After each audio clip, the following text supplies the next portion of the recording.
اور زندگی کے ہر شعبے کی رہنمائی موجود ہے. یہ نہیں ہے کہ آپ نے بیٹی کی شادی کرنی ہے تو اس کا معاملہ بھی قرآن میں، آپ نے تعلیم حاصل کرنی ہے اس کا معاملہ بھی قرآن میں، اولاد کی تربیت کرنی ہے اس کا معاملہ بھی قرآن میں ہے، آپ نے بزنس کرنا ہے اس کا معاملہ بھی قرآن، آپ نماز کے لیے جا رہے ہیں وہ بھی قرآن سے پوچھیں، آپ اسلامی تعلیمات جاننا چاہتے ہیں وہ بھی قرآن سے پوچھیں. قرآن مکمل ضابطہ حیات ہے. لیکن ہم خوار ہوئے تارک قرآن ہو کر. جب ہم نے قرآن کو چھوڑ دیا تو ہمارے مقدر میں خواری لکھ دی گئی. علامہ صاحب آپ کون سی بات کرتے ہیں؟ قرآن پاک کو الماریوں میں بند کر کے اپنی مرضی کے آپ لوگ فیصلے کر رہے ہیں، اس کو کھول کے بھی نہیں دیکھتے ہیں کہ قرآن پاک کی کتنی کیا آپ لوگوں کو. قرآن مجید ہم بڑے خوبصورت غلاف کے اندر لپیٹ کے سب سے اونچی الماری میں رکھتے ہیں. قرآن اس لیے نہیں آیا کہ ہم اس کو لپیٹ کے اونچی الماری میں رکھیں، بلکہ قرآن کہتا ہے مجھے پڑھو اور مجھ پر عمل کرو. ہم نے اس کو پڑھنا ہے اور اس پر عمل کرنا ہے. ہم نے صرف مردے بخشوانے کے لیے رکھ لیا ہے کہ ان کو پڑھے مردے بخشے اور میں بیٹھے رہے آرام سے. بہترین چوری صاحب آپ نے بات کی تھی عدلیہ کی اور ہمارے نظام کی، اور یہ افسوسناک بات ہے کہ اسلام جو کہتا ہے کہ دو سائل آئیں ان کی بات سنو فوراً فیصلہ کر دو، اور اب چونکہ اسلام کے اندر قاضی ہونا چاہیے، یہ جج نہیں ہونے چاہیے. جج جو قانون لے کے بیٹھے ہیں یہ قانون برٹش کا قانون ہے، یہ پاکستانی اور اسلامی قانون نہیں ہے. جی پاکستان کے اندر جب اسلامی قانون آ جائے گا، جب قاضی بیٹھیں گے تو پھر فیصلہ ایسے ہوگا، یہ نہیں ہوگا کہ دادے نے کیس کیا تھا اور پوتے نے جا کے فیصلہ سنا. ایسا معاملہ نہیں ہوگا، بلکہ انصاف ہوگا. جب تک انصاف نہیں ہوتا تب تک قومیں سدھر نہیں سکتی.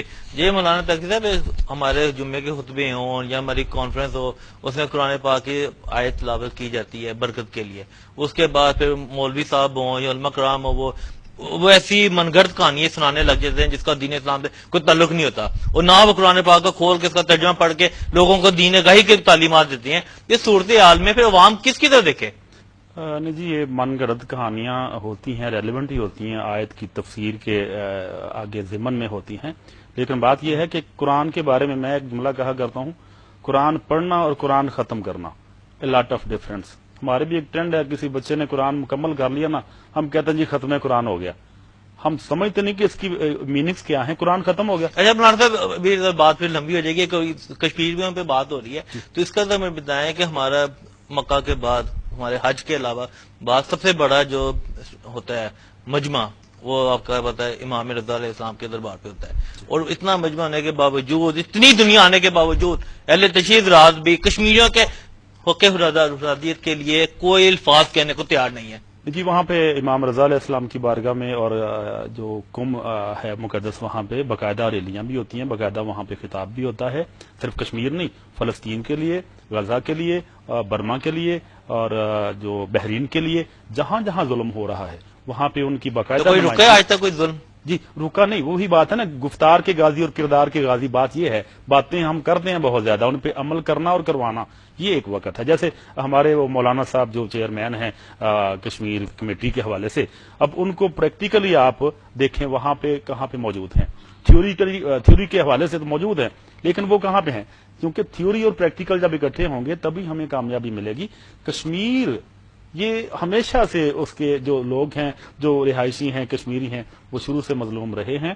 اور معذرت کے ساتھ یہ کہنا پڑ رہا ہے، ہم باتوں کی حد تک تو بڑے پل باندھ دیتے ہیں، ساتھ دینے والی بات بہت کم آتی ہے. بالکل. اور وہ بات رہ جائے گی بیچ میں، چونکہ بڑا اہم ایشو تھا قرآن مجید کے حوالے سے کہ قرآن ہدایت ہے سب کے لیے نہیں، قرآن ہے متقین کے لیے. اللہ خود ہمارے الف لام میم ذالک الکتاب لا ریب فیہ ھدی للمتقین، متقین کے لیے ہدایت ہے. اس کا مطلب جو پہلے ڈرنا شروع کرے گا، تقوی اختیار کرے گا، قرآن اس کو ہدایت دے گا. یونیفارم پہننا پڑے گا، اور قرآن کو ہم نے سنبھال کے رکھ دیا نا. اچھا مولانا صاحب، آخری جملے میں تو ٹائم ختم ہو رہا تھا، یہ بتا دیں کہ اس ٹائم عوام جو ہے اس کے کیا کرنا چاہیے؟ گھروں میں بیٹھ کے چکے کہ دیکھتی رہے، ٹی وی دیکھتی رہے، یا باہر نکل کے حق کے لیے آواز اٹھائے؟ جی اپنے حق کے لیے آواز اٹھائے، لیکن ایک منظم طریقے سے، کسی کو نقصان پہنچائے بغیر. حق کے لیے آواز اٹھانے کے ہم کل بھی حق میں تھے، آج بھی ہیں، اور من حیث القوم ہمیں باہر نکلنا چاہیے. لیکن جلاؤ گھراؤ کی سیاست اس کو نہیں، وہ تو نہیں ہونی چاہیے، وہ نہیں ہونی چاہیے. اگر پرامن رہے تو وہ ہونا چاہیے. جی اپنے حق کے بارے میں تو حکم ہے نا. حضرت علی کرم اللہ وجہ فرماتے ہیں کہ میں نے اپنے آقا نامدار صلی اللہ علیہ وآلہ وسلم کو فرماتے ہوئے سنا کہ اگر حق مانگنے سے نہیں ملتا اسے چھین کے لو. جی طریقے سے آخر جی علامہ جی بالکل نکلنا چاہیے عوام کو، لیکن پرامن احتجاج ہونا چاہیے. لیکن اگر کوئی شخص عوام کو اپنے مفاد کے لیے استعمال کر رہا ہو، جلاؤ گرا کر رہا ہو، لوگوں کی جانیں جا رہی ہوں، تو یہ حق نہیں ہے. بلکہ یہ تو ایک شخص کے ساتھ کھڑے ہیں، وہ اپنا اس کا بھی حق نہیں بنتا تو وہ اس کو چھیننا چاہتا ہے، علامہ ملک کو پروفیسر چھیننا چاہتا ہے. فاروق احمد سعیدی صاحب کا مولانا تقی بات جو یہ تھا وہ بہت بہت شکریہ.